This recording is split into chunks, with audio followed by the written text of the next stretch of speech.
Heroes, Unintended Heroes, making the best of an awful mess. Heroes, Unintended Heroes, and here's what we should learn. When everything goes wrong, remember God is strong. Heroes, God's intended heroes.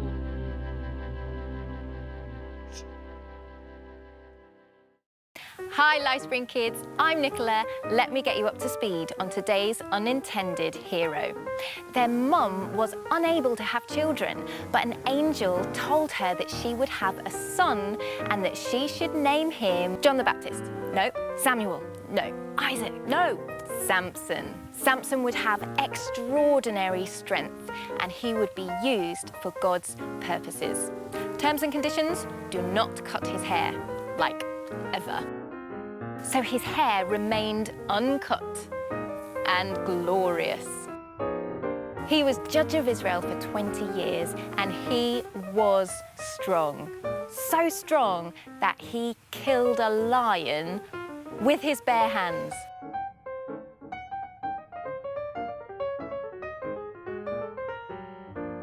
That kind of strong. But he wasn't just strong, he was agile.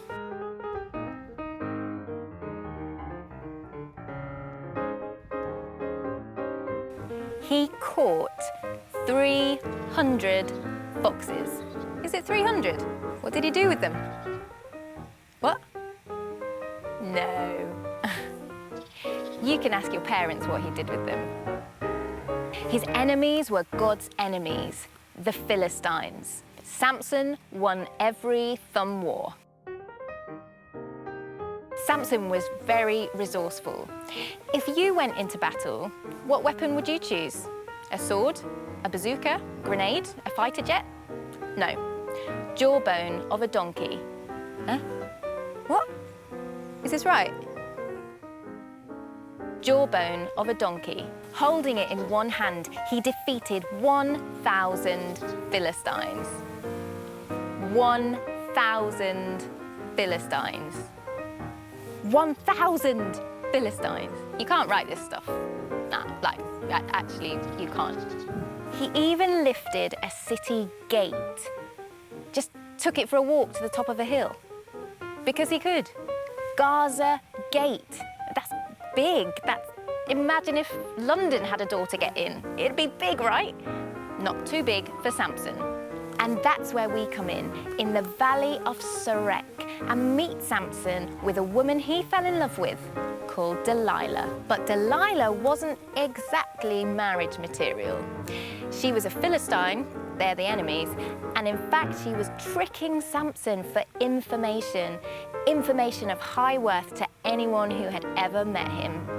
Where was his strength coming from? Delilah was given a lot of money by the enemies who wanted to know so that they could destroy Samson. But in all this, Samson wasn't making decisions that were godly and good. Decisions like who he was friends with or who he confided in. He wasn't looking to God as the giver of his strength. He was becoming full of pride, and that was Samson's downfall.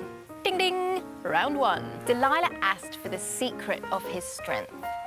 Samson played a trick on her and said, "Oh, well, if you tie my hands with bowstrings, I'll be as weak as any man." So she did. Then she called the Philistines. When the Philistines came, Samson broke free and fought them off. Ding ding, round two. The next day she asked again, and Samson said, "Oh, if you tie my hands with new rope, I'll be as weak as any man." So she did. Then she called the Philistines. When the Philistines came to capture him, he broke free and fought them off. Ding ding, round three. Next day, she asked again.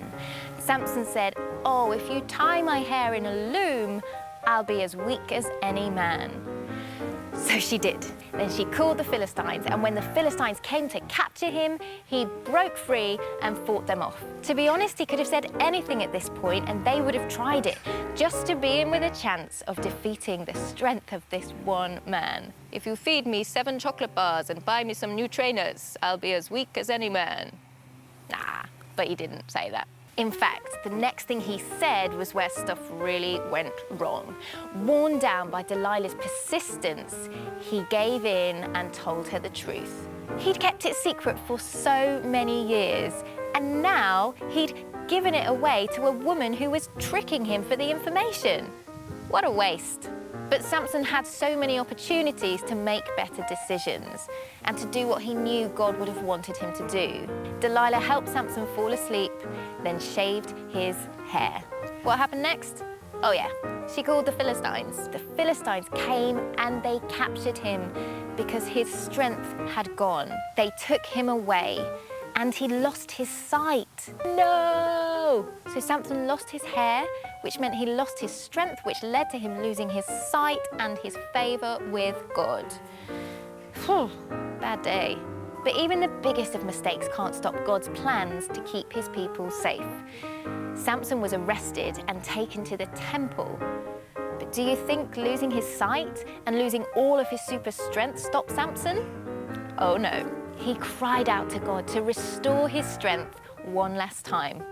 And his final act was pushing down the pillars of the temple, heavy stone pillars, so that the whole thing came crashing down on the 3,000 Philistines inside. Whoa, toast. Whoop. Samson had been full of pride. And sometimes we can rely on the gifts God has given us more than relying on the God who has given the gifts in the first place. You know, God was really gracious to restore Samson's strength, and he still used Samson to carry out his plans and purposes in spite of his mistakes. You can read the whole story of Samson, foxes and all, in the book of Judges, chapters 13 to 16. Heroes, unintended heroes, making the best of an awful mess. Heroes, unintended heroes, and here's what we should learn. When everything goes wrong, remember God is strong. Heroes, God's intended heroes.